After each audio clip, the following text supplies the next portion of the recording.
Om Shri Gurubhyo Namaha Harihi Om Sumukascha Ekadantascha Kapilo Gajakarnakaha Lambodharascha Vikato Vignarajo Vinayakaha Dhumaketur Ganadhikshaha Palachandro Gajananaha Vakratundaha Surpakarno Herambaha Skandapurvajaha Suklam Baradharam Vishnum Safivarnam Chaturbhujam प्रसन्नवदनं ध्यायेत् सर्वविघ्नोपशान्तये यस्य द्विरदवक्त्राद्याः पारिषद्याः परत्सतं विघ्नं विघ्नन्ति सततं विश्वक्सेनं तमाश्रये गुरुर्ब्रह्मा गुरुर्विष्णुः गुरुर्देवो महेश्वरः गुरुसाक्षात् परब्रह्म तस्मै श्रीगुरवे नमः सच्चिदानन्दरूपाय कृष्णाय अक्लिष्टकारिणे नमो वेदांत वेद्याय गुरवे बुद्धिसाक्षिणे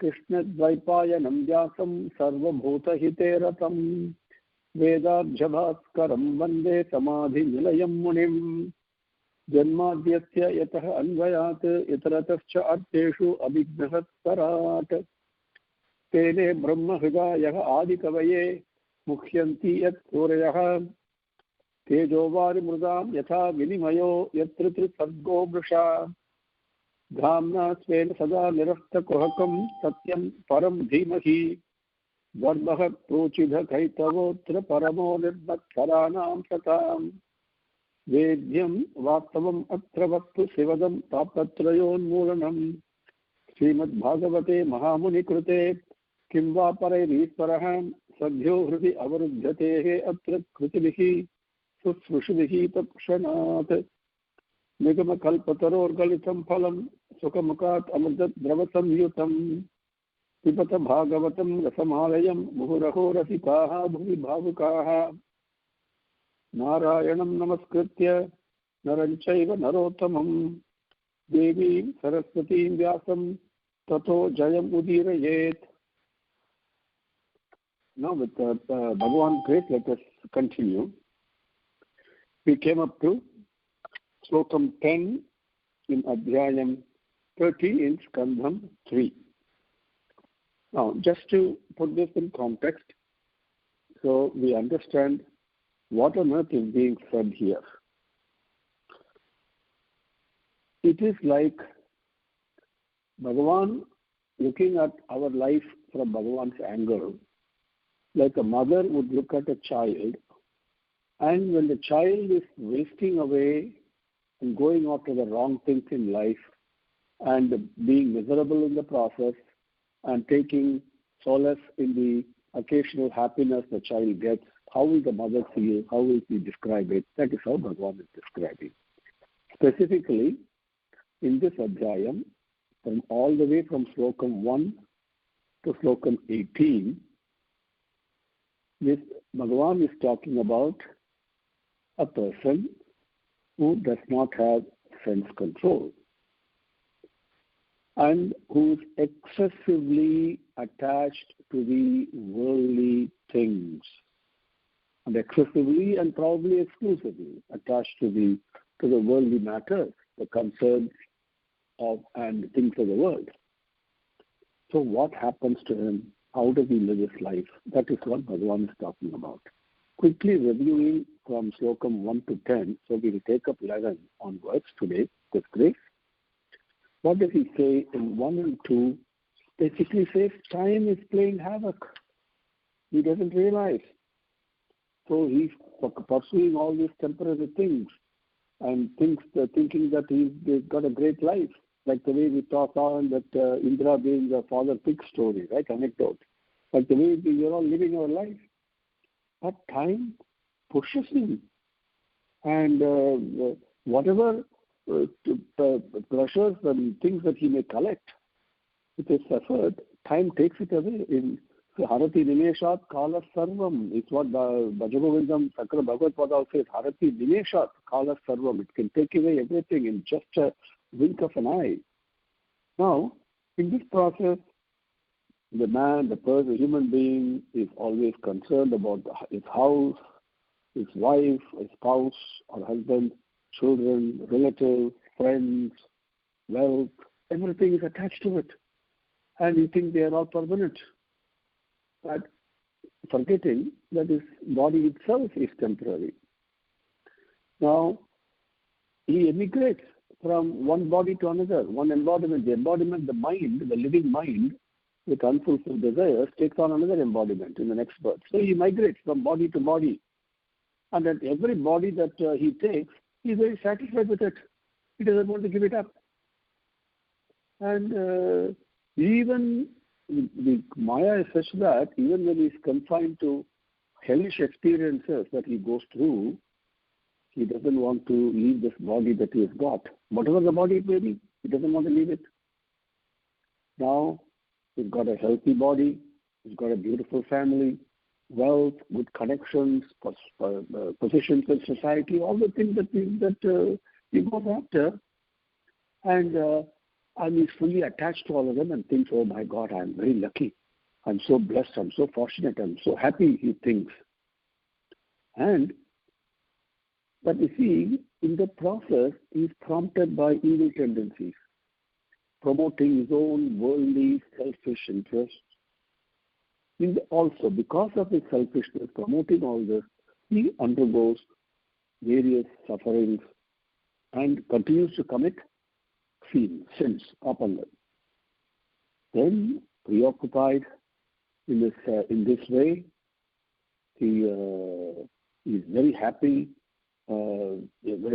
whether being attracted to women, for example, and enjoying whatever the temporary transitory pleasures it may be, he thinks is very happy, or very happy listening to the beautiful the madhura vakyam, the sweet sounds that a child and infant makes. He's attracted by this, and then having been trapped in this kind of pleasures, he works tirelessly, follows various painful, crooked practices to preserve and advance and get more of his worldly interest. That is what is describing our life. Then, in the process of his life living like this, he commits lots of injustices, adharmam, and because of selfishness, due to selfishness, and also harms others, and then works here and there, wherever he can, to get the earning to support the family. And then, interestingly, while doing all this hard work and everything, he debases himself by what is left. Basically, eating means taking whatever is left after the family members take whatever they want. So up to that point, we have the description of our life. Number 11. 11, by one continues. Hopefully, we can take 11 to 15 today. We have to see what Swami has in mind, because I gave you a brief overview also. So let us see. Now, what happens is when he loses his job or loses his livelihood because of accident, disability, so many things can happen, right? I mean, nothing is certain in this world. Everybody lives with uncertainty and fear and worry, right?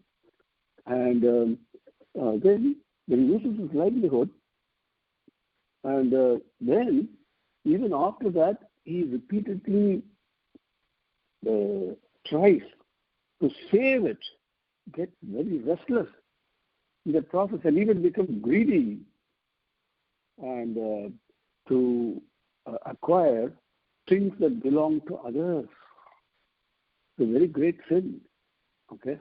And aparigraham is what it says, Swami in Bhagavad Gita. We should not seek things that belong to others. That's a very important code of conduct.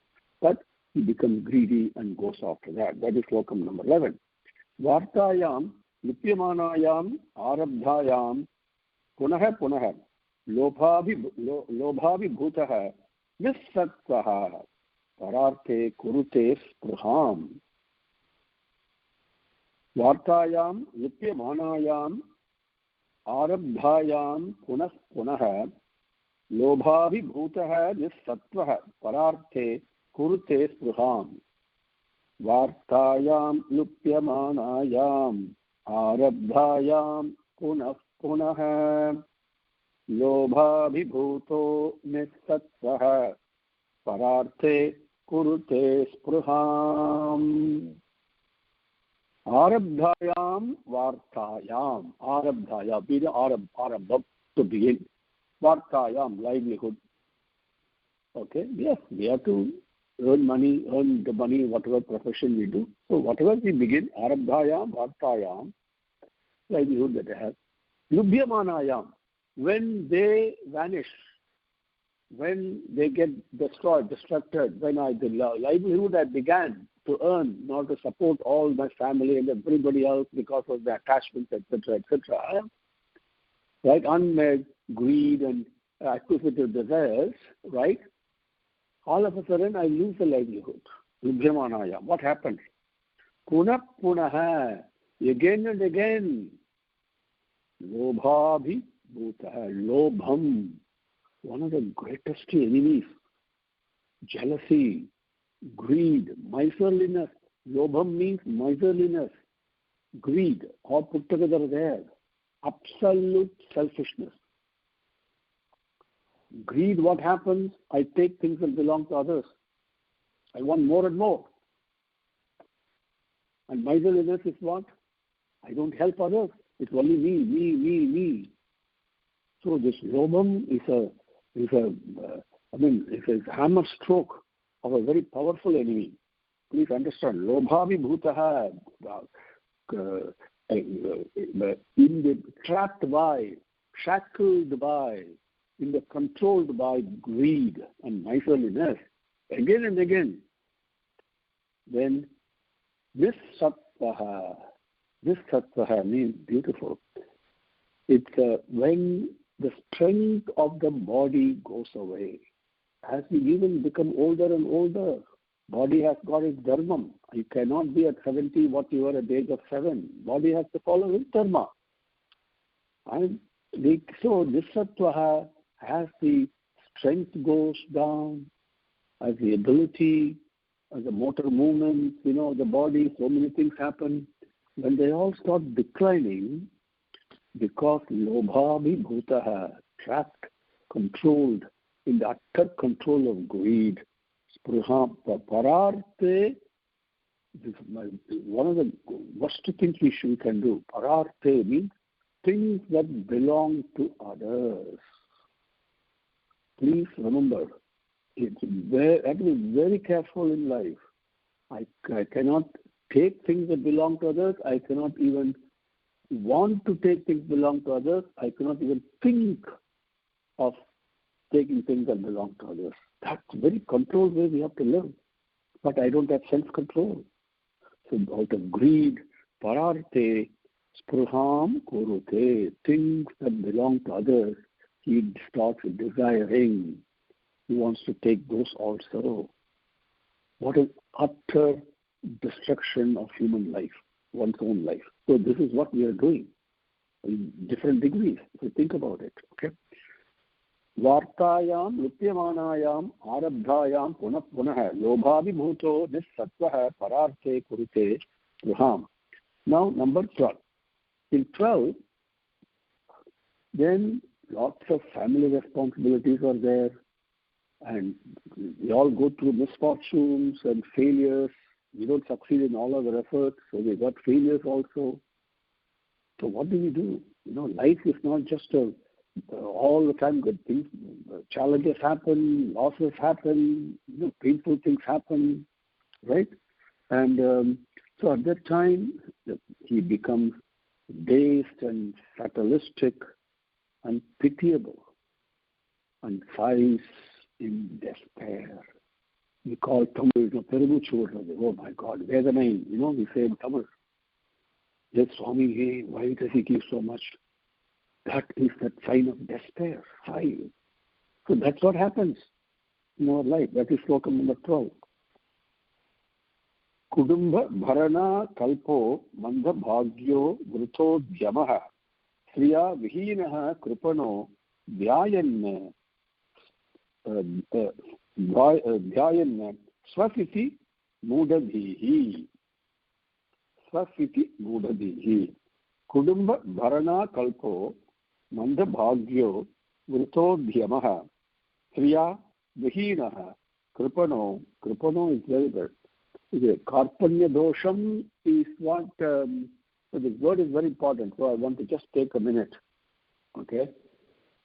Karpanya dosha upahatas bhavaha is what Arjuna tells Krishna. When in Sankhya Yoga, you can see that right in the beginning. He says, I'm pulled and pushed by the Karpanya dosham. Okay. That person who has got Karpanya dosham is Kripanaha. Kripanaha simply means one who thinks that something belongs to him when actually it doesn't. Okay? So thinks, I own all this. I do this mine. That feeling, person who has got that is Kripanaha. So Vihinaha Kripano Dhyayanna Swasiti Mudadhihi. Slokam number 12. So let me read the Padangas for you. Kudumba, that is simple, you all understand. Bharana, that also you understand. Then next one is Akalpaha, Manda Bhagyaha, Vrutodhyamaha, Vruta Yamaha, Vrutodhyamaha, Vrutat Yamaha, Sriya, Vihinaha, Kripanaha, Dhyayanna, Swasiti Mudadhihi. Manda Bhagyaha. Mandam, dull. Bhagyam, we say Saubhagyam, is where we all do Asirvadam, because we all want Sukham and all in fulfillment, right? Saubhagyam does not mean $1 million. Please understand that. It means Sukham, mental peace. That comes only from a feeling of contentment. The contentment can give Sukham and Saubhagyam, can give us Sukham. Sukham means a mental state of living, okay, nothing to do with physical AC or a comfortable bed or whatever. No. Sukham is a life in the mind, okay, where there is no agitation, you're peaceful. And where Sukham, then only you can get Saubhagyam. But Manda Bhagyam is, Manda means dull, so all the things that is resources or the state of mind, everything is very dull. Okay, Manda Bhagyam. And we call it unfortunate. Actually, that's not the correct word also. It simply means the mind is dissatisfied. It's an unsatisfied mind, always wanting more and more and more, and lacks peace. And because it is not contented. So that is Manda Bhagyam. So Manda Bhagyaha, Sriya Vihinaha. Because, you see, even who is the richest person in the world? Who has got really Dhana Bhagyam? Think about it. Richest person is the one who is most contented. Not the amount of things he has bank balance. No. Okay, even the billionaires are really paupers in one way. Okay? Because they don't have peace. Unless you have this contentment. Okay, the contented person is the richest person. So Manda Bhagyaha, because he does not contented in his mind, Sriya Vihinaha. Okay. Sriya means benefit, all good things in life. Vihina means lack of it. Okay. So because he is not contented, and therefore he is basically peaceless, doesn't have peace. Kudumba Bharana Kalpaha. Kudumba Bharana Akalpaha. Kudumba, the family. To support, Bharana means to support in maintaining and supporting them. Akalpaha is not able to do. Because mind is agitated because of greed and wanting more and more. Because of that, he doesn't have sukham or peace of mind, really peace of being, well-being, and is not able to support the family. Okay. In spite of that, it's very important. In spite of that, Vrutha Vrita means unsuccessfully, waste in a wasteful manner, and Vrita Udyamaha. Udyamaha means he's taking effort, he's working in vain.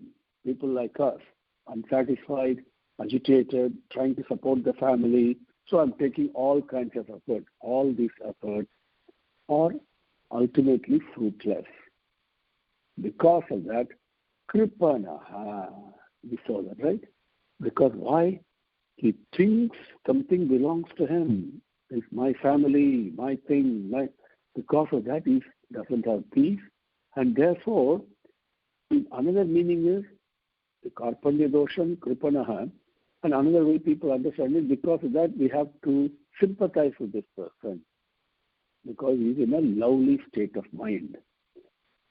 And why all this is happening? Mudha Dhihi. Because he's not wise. Dhi means wisdom, buddhi. Gayatri Mantra, Dhiyo Yona Prachodayat. Please strengthen my buddhi, strengthen my buddhi, strengthen my buddhi. Is what we are requesting. Our prayer is. So when buddhi is not strong, then we are weak. Mudha means fool. One who does not use the buddhi given to him, the vivekam power, the discriminatory power. Because of this, dhyayan swasiti, dhyayan. He is thinking different things in his mind. Oh my God, I lost this. Now I have to take care of this. Pay this credit card bill. What am I going to do? Should I buy a car? Should I take this? My child is sick. So many things that you are thinking of. And in that process, then swasiti, you are sighing always, sighing, giving what we call as a deep thing, a sigh, S-I-G-H in English. You're sad, saying, oh my God, helpless, right?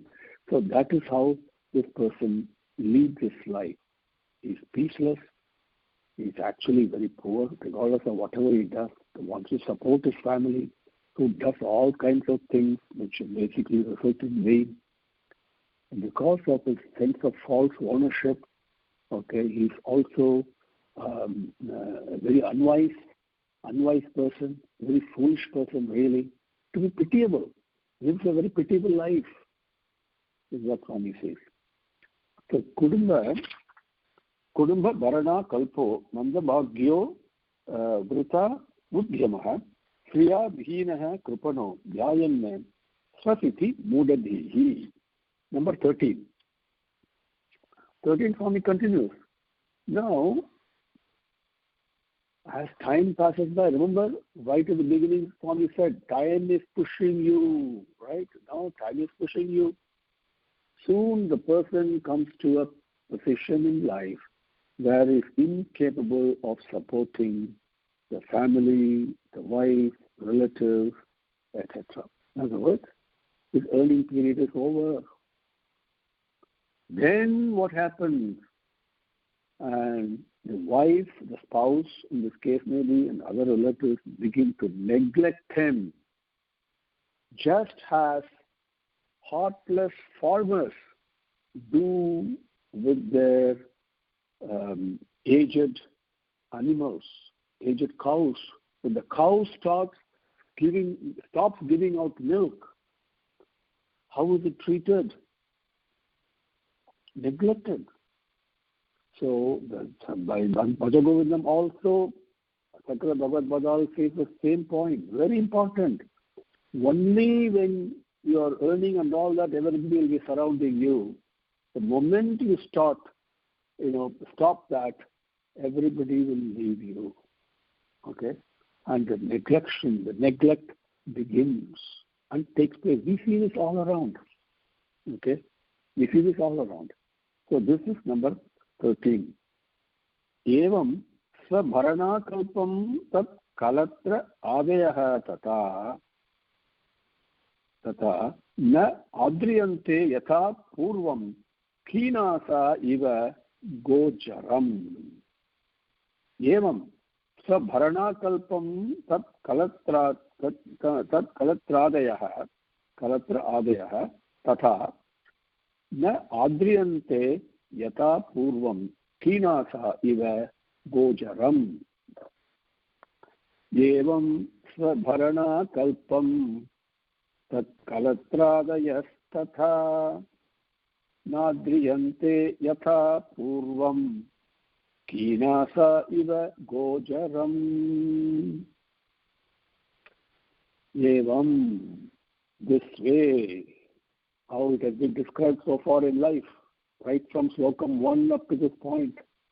The man this way, Bharana Akalpam.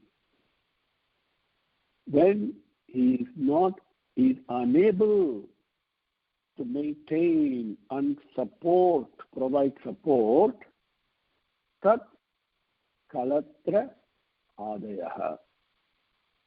Tat Kalatra Adayah. Tat, his. Kalatra. Kalatra is wife, not husband, but means wife. In this case, he is talking about the Dharmakarta, okay, man. Wife. Adayah and others, other relatives, wife and other relatives, children, various other relatives, when thus way pushed by time, leading his life this way, okay, and it comes to a point where he is unable to provide maintenance and support, his wife and children and other relatives, what do? Purvam yatha, how they did before, tatha, in the same way, na adriyante, they do not give that support. Purvam yatha, how they supported them before, tata na adriyante, in the same way, they do not support him. Basically, he gets neglected. In some cases, they get even thrown out of the house. We know that. So we call it old age home, right? In this country, in America, they set up a system for all the elderly in order to be basically so-called taken care of. But no one is mentally happy away from their family, even though physical comfort may be there. In India, we know all the old age homes are coming. Okay, so when the old age homes are there, elderly are being taken care of. When there is no family, it is different.